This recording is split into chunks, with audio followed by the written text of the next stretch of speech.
Okay, coming back to our main point, Saint Dhaneshwar has looked at Bhagavad Gita from the point of view of devotion, which a disciple has towards his Guru. And he has told that Bhagavad Gita is a representation of how should be an ideal Shishya and how should be an ideal Guru. Later on, in a very recent past, somewhere in 1914, that means hardly 106 years before, 108 years before, who has written Gita Rahasya? Any idea? Lokmanya Bal Tilak. He has written in a prison named as Mandale. So he has translated Bhagavad Gita again in Marathi by the name Gita Rahasya. But this is more important for all of us that he has looked at Bhagavad Gita from the work perspective. And what in management we do is we are supposed to do the devotedly work wherever we work. In whichever industry, whichever specialization we have, if you give a devotion, that is what was written in my advertisement, Karmanyevadikara. You have to do your work, keep on doing your work devotedly, you will definitely get the fruits of it. And that is what is being looked at by Lokmanya Balagangadhar Tilak from the perspective of work called as Karma Yoga to original Bhagavad Gita which is written in Sanskrit. This I have already told you. Lokmanya Balagangadhar Tilak was in prison for 1908 to 1914 and he is completed on 30th of March. So the day is coming very soon. 1914. Gita Rahasya was entirely completed. He was in Mandale's prison. There were a lot of things happened at that time. People went to the British government to release Lokmanya Tilak, but then they said no. And that time, Gaganand Maharaj was there in Nakoda. He had sent some bread, Indian bread to him, and then he said, stay there. You are destined to do a very great work. And that great work was writing of Gita Rahasya from the perspective of Karma. Okay, surprisingly, all management principles, theories, philosophies were discovered in Bhagavad Gita, which was written 5,000 years before. And that is the purpose I am here. Okay, let us try to understand. Let's do this since it was announced that this is going to be a workshop. But I don't know whether I will be able to do justice to the word workshop, but then at least let us start doing it. So that time, the number of people fighting the war was measured in a unit called as Akshavdhini. Slightly difficult to pronounce. But then one Akshavdhini used to have 21870 fighters in that. And this was in the proportion of 1:1:3:5. So one chariot, one elephant, chariot means Rath, one elephant fighter means usually a higher designation fighter, then 3 horses, comparatively lower, and 5 warriors, foot warriors. Paidal Jala Marathi Madhe Mento. So one chariot means to 1 elephant means to 3 horses into 5. So 1 is equal to 21870 is to 21870 is to 3 times of it horses and 5 times of it warriors. So I want to do this calculation. Everybody must be having calculators. If not, mobiles are there with every one of us. So I want you to multiply, add this all things together, multiply by 11 and multiply by 7 and then put a total.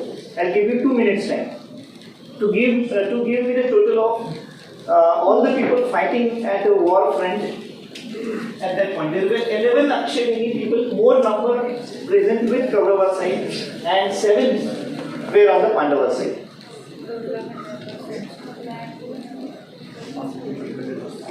Let's see, on the next slide the answer is definitely there, you can cross check it. So this plus this into 11 into 7 and all everything to be total.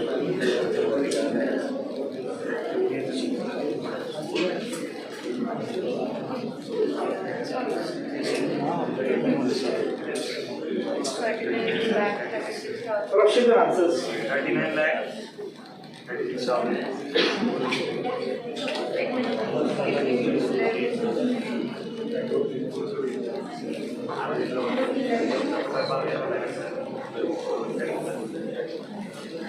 Check your answers. 11 into this figure, 262, 440. Those many number of people were there, that is 28,86,840 on Kaurava's side.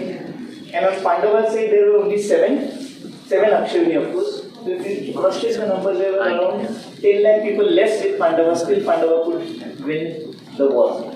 Total, there were 47,23,920 people fighting the war for 18 days. Of course, few people died day by day. That number went on reducing. But then at any given point of time, you can imagine 47 lakh, let's forget the remaining figure, 47 lakh people fighting a war against each other. And that time, it was, as even today, the wars are more ethical. That time also, the wars were more ethical. It is told in Mahabharata that there were a lot of unethical practices happened during Mahabharata, and that we'll keep it aside for the timing. So 47 lakh people fighting at a given point of time. The war used to start when the sun used to rise, and the war used to close when the sun used to sit down. It is just like our office hours, you can say.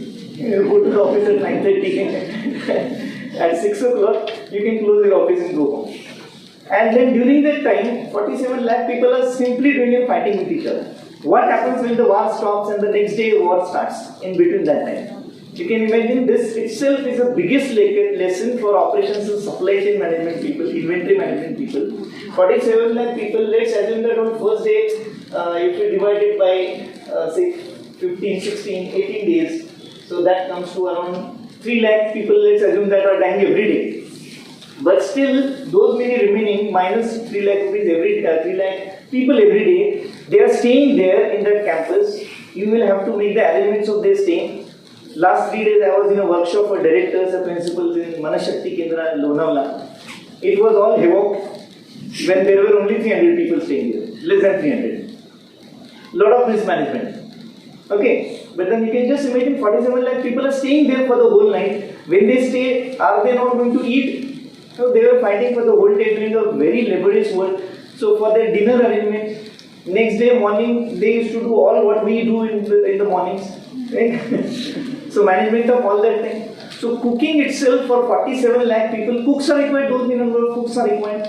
The people to maintain their huts where they were supposed to stay there, then all their arrangements, drinking water, then washing their clothes, then their safety arrangements. You can just imagine what much amount of inventory must have been required.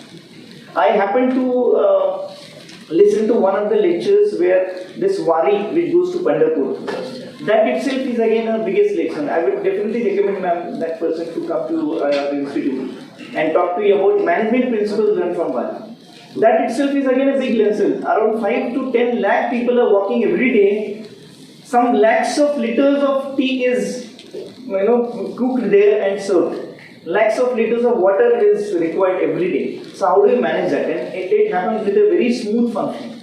So that way the war was very smoothly managed, specifically when after the sun sets and next day the sun rises. Everybody was provided with the required food, and the more you go in the hierarchy, just like in our managements also we do have hierarchies.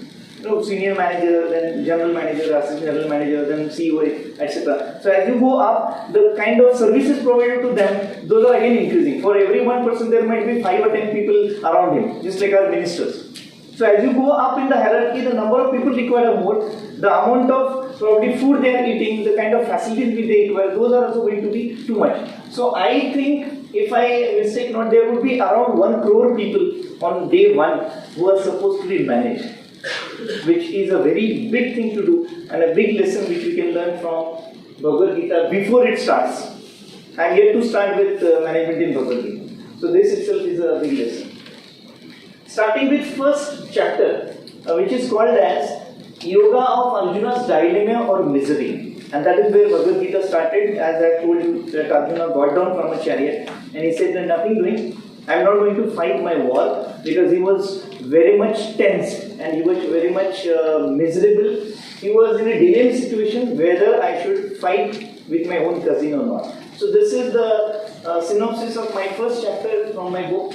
Anxiety, stress, tensions are bane to human beings of today's age. Can anybody raise a hand if you have got an answer for my question that I do not have any kind of stress? There is not a single person on the earth. Even I do have. Like everyone has got some kind of stress. If not stress, some kind of anxiety and tension. Stress and anxiety and tension, those are different things which probably you will learn in OB and essentials of psychology for management. Those kind of HR related subjects. So stress is there everywhere. Let me define stress in a very simple language, which I will be doing it again in chapter number 6. Stress is your reaction to the external situation. Your reaction to the external situation. People don't put you under stress.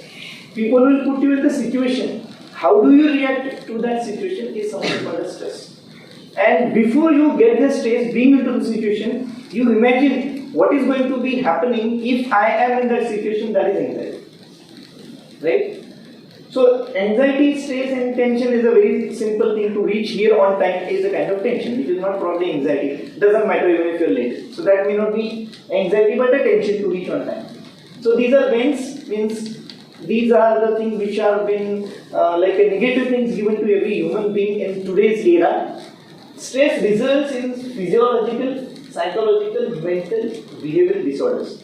This is one of my favorite topics. I do corporate trainings for about anything between half a day to 10 days of stress management. But again that question comes. I do stress management workshop, but then after that workshop whether people are able to manage the stress or not? Answer is no.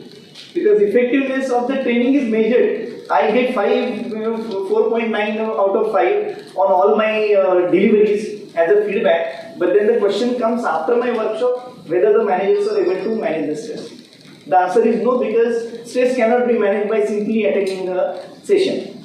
Even if you attend 7 days workshop of me on stress management, I cannot guarantee you that on 8th day you will be able to manage the stress. Because it depends upon you how to continue with it. If you don't continue with the practices which I will be telling you, you cannot manage. Okay, so coming back to the point that because stress results, you will learn it in organizational behavior subject. Stress results in physiological, your bodily disorder, psychological disorders which will result into mental and ultimately behavioral disorders. Whenever we come across the people who are behaving eccentrically or behaving abnormally, behaving not like a normal human being, then something is wrong here. Something is the way the person is able to react to the situation. Whereas Bhagavad Gita explains in a very scientific way, most important word, the sources of stress, its manifestation, how it is displayed, and remedies mainly. 6th chapter and 7th chapter, 5th and 6th, those are mainly speaking about how do you manage your stress. I'll be coming to it when we come to that chapter.